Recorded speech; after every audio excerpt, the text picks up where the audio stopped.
வணக்கம் நண்பர்களே. 2025 ஆவணி மாத கிரக அமைப்புகளின்படி தனுசு ராசிக்கான பலன்கள். இந்த ஆவணி மாதத்தில் சூரியனானது சிம்ம ராசியில் ஆட்சி நிலை பெற்று கேதுவோடு சேர்ந்து சஞ்சாரம் செஞ்சுட்டு வரும். மாதத்தின் பிற்பகுதிகளில் புதன் மற்றும் சுக்கிரனுடைய சேர்க்கையும் இருக்கும். ஸோ நார்மலாக பார்த்தீங்கன்னா இந்த மாதம் கிரகண அமைப்புகள் இருக்குது. பட் நம்ம ஊரில் இது பெருசாக தெரியாது, ஒரு பார்ஷியலாக தான் வேலை செய்யும். பட் நார்மலாகவே இந்த கிரகண அமைப்புகள் இருக்கக்கூடிய இந்த காலகட்டம் என்பது ஜென்ரலாகவே எல்லா விஷயங்களும் கொஞ்சம் மந்தமாகத்தான் இருக்கும். குறிப்பாக இந்த மாதம் அரசியல் மற்றும் அரசாங்கம் சார்ந்த விஷயங்கள், நிதிநிலை சார்ந்த விஷயங்கள், என்டர்டெயின்மெண்ட், மீடியா போன்ற விஷயங்கள்லாம் பார்த்தீங்கன்னா இந்த காலகட்டங்களில் அதிக பேசுபொருளாக இருக்கும். பட் அதெல்லாமே ஒரு நெகட்டிவான ஷேரில் பேசுபொருளாக இருக்கும். அதாவது பொதுவான வகையில் மக்கள் விரும்பத்தகாத வகையில் இந்த விஷயங்கள்லாம் கொஞ்சம் சங்கடத்தோடு பேசுபொருளாக இருக்கும். ஸோ இந்த மாதிரியான ஃபீல்டில் இருக்கக்கூடியவங்கெல்லாம் இந்த மாதம் கொஞ்சம் கவனமாக இருங்க. அதே போல் இந்த முறை பார்த்திங்கன்னா புதன் சுக்கிரனுடைய சேர்க்கை இருக்கிறதுனால பெண்கள் கொஞ்சம் கவனமாக இருங்க. குறிப்பாக இளம் பெண்கள். அதாவது இந்த மாதிரியான கிரகண அமைப்புகள் வரும்பொழுது பெரும்பாலும் இந்த உயிரினங்களுக்கு செக்ஸுவல் ப்ரெஷர் அதிகமாகும். இந்த மாதிரியான விஷயங்கள்ல கொஞ்சம் சைக்கோத்தனமாக நடந்துப்பாங்க.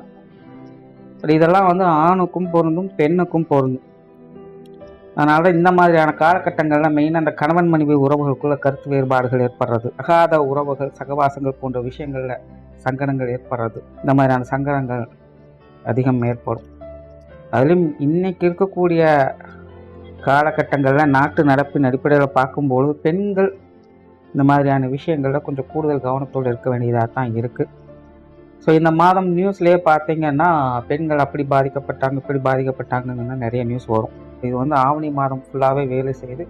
ஸோ கொஞ்சம் கவனமாக இருங்க. தனுசு ராசிக்கு இந்த மாதம் ராசிக்கு 7ஆம் இடத்துல உங்களுடைய ராசிநாதன் சஞ்சாரம் செய்துட்டு வராங்க. அதனால் தனுசு ராசிக்காரங்க இந்த மாதம் காரியத்தில் கருத்தாக இருந்து வருவீங்க. வெளி விஷயங்கள், காரியங்கள், ஈடுபாடுகள் அதிகரிக்கும். சுறுசுறுப்போடு செயல்பட்டு வருவீங்க. காரியத்தில் உங்களுடைய செயல்திறனை முழுமையாக காட்ட முடியும்.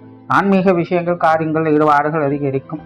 தொலைதூர பிரயாணங்கள் போன்ற விஷயங்களும் ஏற்படலாம். பெரும்பாலும் இது சார்ந்த விஷயங்கள் சாதகமான அமைப்புகள் இருந்தாலும் கூட அதுக்கேற்ற அளவுக்கு அலைச்சலும் டென்ஷனும் உடன் இருந்துகிட்டு தான் இருக்கும். விஷயங்கள், காரியங்கள், வகையில் சூழ்நிலை சந்தர்ப்பங்களை பார்த்து அனுசரித்து போய்க்கிறது நல்லது.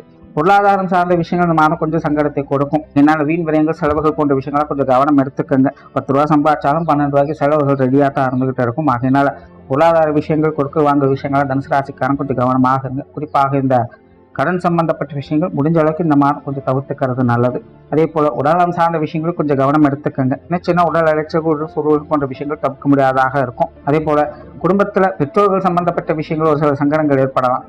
விலகவும் முடியாது, அனுசரித்து போகவும் முடியாதுங்கிற மாதிரி பெற்றோர்கள் வகையில் சின்ன சின்ன மனஸ்தாபங்கள் அடிக்கடி போயிட்டே இருக்கும். இந்த மாதம் அவங்க வகையில் கொஞ்சம் கூடுதல் கவனம் தேவை. அதே போல் உடன்பிறப்புகள் வகையிலும் அப்படி தான் சூழ்நிலை சந்தர் பார்த்து கொஞ்சம் அனுசரித்து போய்க்கங்க.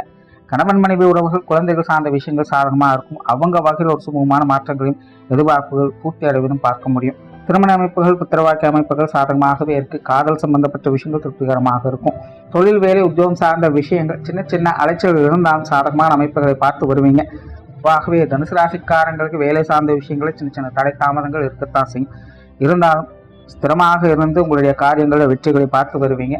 வெளியூர் மற்றும் வெளிநாடு சம்பந்தப்பட்ட விஷயங்கள் மிகவும் சிறப்பாகவே இருக்கு. மாணவர்களுக்கு கல்வி மற்றும் வித்தை சார்ந்த விஷயங்கள் அளவான அமைப்புகளை வேலை செய்யும். மாணவர்களுக்கு கல்வி வித்தைகளை கண்டிப்பாக கொஞ்சம் கூடுதல் முயற்சி என்பது தேவை. சொத்து சுகங்கள் மற்றும் வாகன ரீதியான விஷயங்கள் அளவான அமைப்புகள் தான் இருக்கும். பொதுவாக இது சார்ந்த விஷயங்கள்ல கொஞ்சம் பொறுமை, நிதானம் என்பது தேவைப்படும். ஸோ ஓவராலாக தனுசு ராசியை பொறுத்த வரைக்கும் இந்த மாதம் காரிய சிறப்புகளை பார்க்க முடியும். பட் அதுக்கு ஏற்ற அளவுக்கு அலைச்சலும் விரையும் உடன் இருந்துகிட்டு தான் இருக்கும். இந்த மாதிரியான விஷயங்கள் மட்டும் கொஞ்சம் கவனத்தோடு இருந்தீங்கன்னா சாதகமான நிலைகளை பார்க்க முடியும். நன்றி, வணக்கம், வாழ்க வளமுடன்.